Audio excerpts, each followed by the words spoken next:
So ఇప్పుడు ఎవరికైనా cinema ఇండస్ట్రీలో బ్రేక్ రావడం అనేది చాలా ఇంపార్టెంట్ అంటే మనం బ్రేక్ వస్తే ఆటోమేటిక్గా వెనక్కి తిరిగి చూసుకునే దానికి అవకాశం ఉంది అంటే అలాంటిది మీకు ఒక చాలా పెద్ద బ్రేక్ వచ్చింది. ఇందాక మీరు చెప్పబోతున్నారు సూపర్ గుడ్ ఫిల్మ్స్లో ఈ సినిమా గోరింటాక్ సినిమా మనం చూసుకుంటే చాలా మందికి కరెక్ట్గా పాట రాఖీ పండుగ వచ్చిందంటే ఆ పాట వినపడని ఊరుండదు, వినపడని అసలు ఆ పాట వినని వాళ్ళే ఉండరు.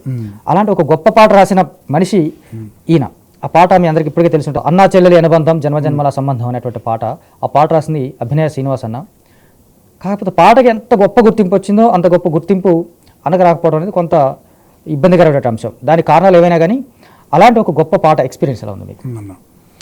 అయితే ఇంతకుముందు చెప్పినట్టుగా కొన్ని సినిమాలు 2 సంవత్సరాల స్ట్రగుల్స్ తర్వాత డైరెక్టర్ సముద్ర గారు పరిచయం అయ్యారు. ఆ తర్వాత విజయదశమి, వెంకటాద్రి సినిమాలు రాస్తున్న క్రమంలోనే సూపర్ గుడ్ ఫిల్మ్స్లో ఒక కో డైరెక్టర్ పరిచయం అయ్యి అప్పారావు గారికి నేను పరిచయం చేసిండు.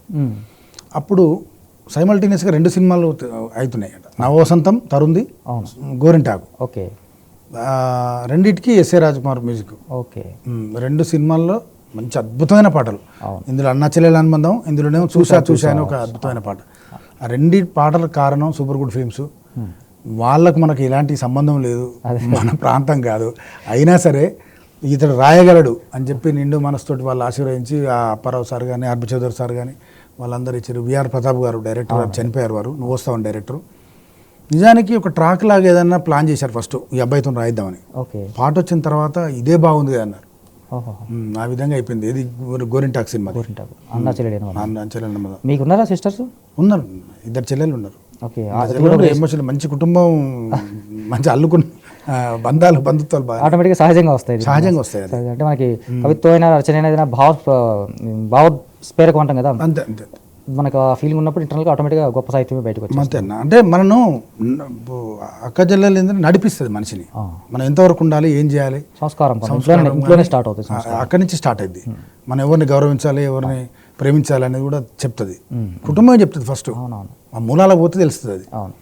అట్లా సన్నివేశం చేయగానే ఆ సన్నివేశానికి అంత డెప్త్ ఉందన్న విషయం నాకు తెలియదు ఆ సినిమాలో. ఓకే. మామూలు అన్న చెల్లెల మీద ఒక పాట అని సందర్భం కొంచెం ఎక్స్ప్లెయిన్ చేశారు. ఆ తర్వాత ఏముందన్న మొత్తం సినిమానే క్యారీ చేసింది పాట. అంటే నిజానికి అన్నా చెల్లెల రిలేషన్ మీద తెలుగు సినిమాలో అనేక పాటలు, చాలా పాటలు వచ్చినాయి. బట్ చూస్తే ఇది డామినేటింగ్ కనపడుతుంది. అవునవును. అవన్నీ కొంచెం ఒక మెలోడియస్ గాను, రెగ్యులర్ ట్యూన్లోను, లేకపోతే సందర్భానికి తగ్గట్టుగా ఉత్సాహంగా ఉన్నప్పటికీ కూడా కొంచెం ఒక ఉంటాయి. ఓకే, బాగున్నాయి పాటలు, బాగాలేదంటే నేను దే ఆర్ గుడ్, బట్ ఇది కొంచెం డామినేటింగ్గా ఉంటుంది ఈ పాట అనేది. దానికి ఒకటే అన్న సబ్జెక్టు కారణం అయితే, రెండోది ఇప్పుడు కొన్ని అన్న చెల్లెల పాటలు ఏంటంటే పేద అన్న పేద చెల్లె పాటలు ఉంటాయి. మల్లె తీయకు పందిరిగోలే అట్లాంటి. తర్వాత కొన్ని ధనికుడైన అన్న పేద చెల్లి అట్లుంటాయి. ఇది అట్ట కాదు, వెల్ ఎస్టాబ్లిష్డ్ ఫ్యామిలీ. ఇది దాంట్లో ఉన్న బాగా చదువుకున్న వాళ్ళు ఓన్లీ ప్యూర్ సాహిత్యం ఉండాలి. వాళ్ళకి ఏం కుదవలేదు, వాళ్ళకి కావాల్సింది ప్రేమే. అందుకనే ఆ స్టార్టింగ్ కూడా అలాగే చేసినట్టు అన్నా చెల్లెల అనుబంధం. ఒక్కసారి ఒక చరణం. అన్నా చెల్లెలి అనుబంధం జన్మ జన్మల సంబంధం, జాబిలమ్మకిది జన్మదినం, కోటి తారకల కోలాహలం, అన్నయ్య దిద్దిన వర్ణాలు అన్ని అరచేతిలో నా హరివిల్లై, గోరింట పండగ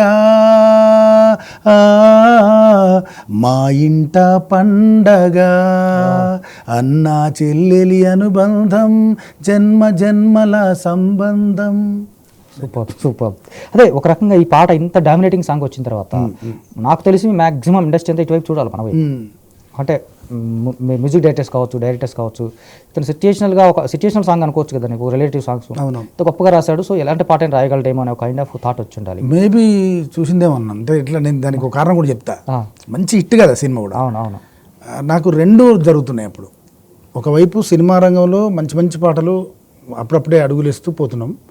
ఒకవైపు మనం ఈ ఎదుటి మన డైరెక్షన్లో ఆపోజిట్ తెలంగాణ ఉద్యమం 2 అయినప్పుడు నేను చౌరస్తాలో నిలబడ్డా.